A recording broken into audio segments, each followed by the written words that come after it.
Hello everyone and welcome to another One Punch Man the Strongest video.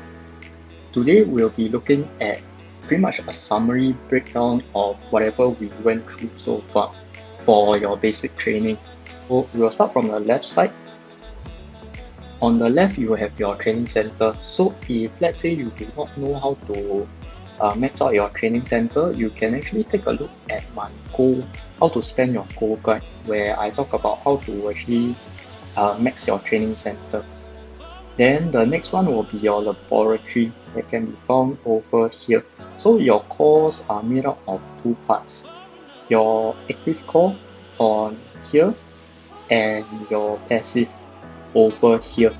So if let's say you want to find out more about how to make the full use out of this core system and laboratory system, you can actually take a look at my course video.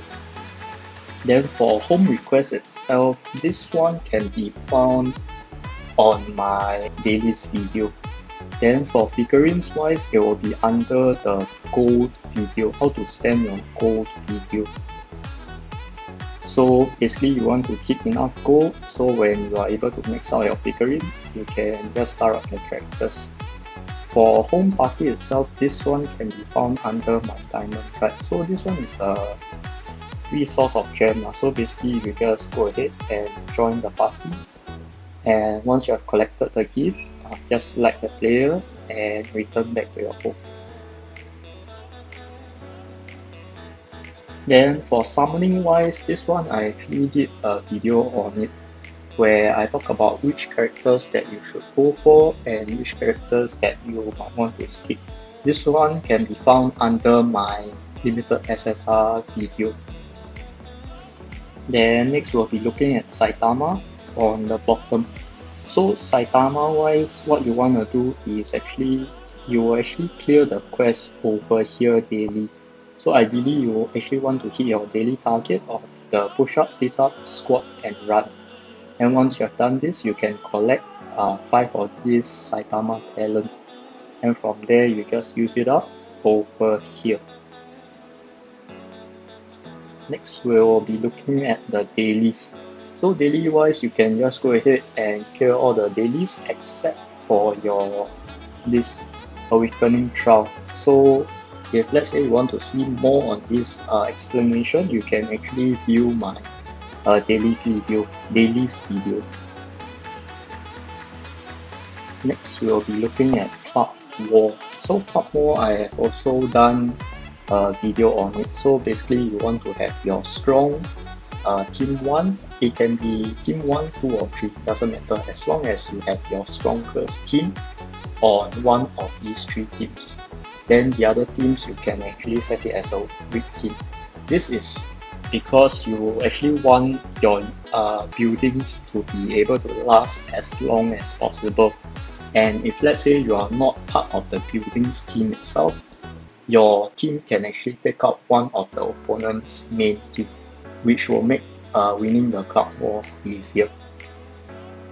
Then for club wars and releases itself, this one it depends a lot on your team. So depending on what lineup you go by, then you have different teams. However, generally what you want to do is actually to have one single target DPS and the rest will be just supporting the main DPS. Then for this video, you can actually find it in my tiers guide. Then next we will be looking at your training center. So your training center is made up of 3 parts: your type training, your member training, and your expedition. So for type training, pretty much you just add it whenever you can add. Then for members itself, you actually want to have 8 leaders over here and also have 2 of each element. So duelist, grappler, esper, and high tech, 2 of each. So if let's say you want to see the explanation for this, you can check out my training center video. Then for skill training, you actually want to max the training limit over here as much as possible. So if let's say you are not able to do so, you can actually purchase the skill books from the weekly store itself over here. So on Friday, you'll be able to find one extra pack for the skill books. So this one is important because if let's say you do not raise your skill levels and it falls behind, it's very difficult for you to compete with other players. So this one, if let's say you want to find out more on this diamond management, you can actually look into the diamonds guide. Then also for extreme training, this one depends a lot on which characters you are drawing. So depending on which characters you have, you will want to extreme in this order. So there are 4 tiers of characters. 1 is your DPS, 2 is your core, and 3 is your strong supports, and 4 is your weak supports. So in a normal scenario, what you want to do is to actually 5 stars the main DPS, followed by the core or strong supports, then followed by the weak support. So the exception for this rule is actually Genos over here.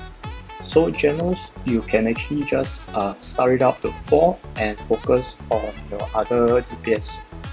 In this case, it will be RMG.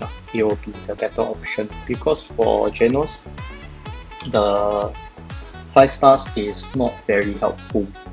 So if you want to find out more about this, you can actually look at my, I believe it's the Dailies video or the limited SSR video. So you can actually take a look at those videos itself. So with that, and also for SAC itself, I have done a video on how to maximize your SAC usage by keeping in mind the synergies that the team has. So essentially, because your units are alive, your SAC is essentially made full use of. And also for talents, I did a talents video as well, so if you're interested in this, you can actually take a look at it. Yeah, so ideally, I would say pretty much as long as you have made use of your vitality, stamina, diamonds, and also gold, you are pretty much good to go. All your basics are already there already. So what matters is how much effort you actually put in to actually keep consistent with these basics itself. Yeah, so this one is a short video, however I hope that it's still helpful to you in keeping a good idea on what to focus on depending on what you are lacking. Yeah, so with that, thank you for watching and have a nice day. Goodbye.